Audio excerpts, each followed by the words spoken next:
The Torah portion this week is named for Balak, the king of Moab, but I think it's clear to everybody that its true protagonist is Bilam, the prophet.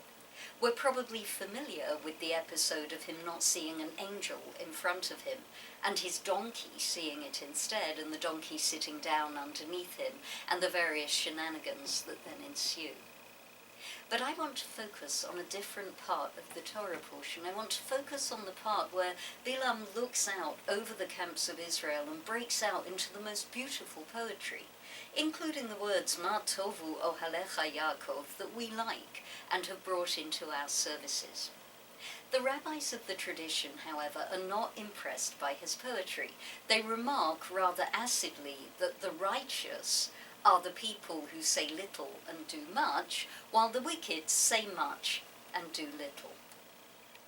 I learned from another tradition that before we speak, we should ask ourselves 4 questions. They're called the 4 gateways of good speech.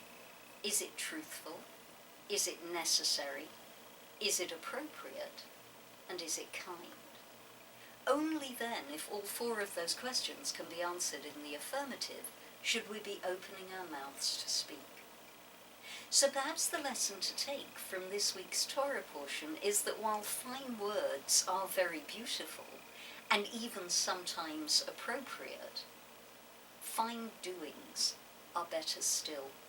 The example that the rabbis use of the tzaddik to contrast to Bilam is Abraham, who rather than nouns uses verbs, who gets up and runs and does and attends. And for the rabbis, that means very much more than everything that Bilam says, however beautiful his poetry. So perhaps this week we can ask ourselves, when we think that we might want to say something, could I be doing something better instead? That was your Torah Into.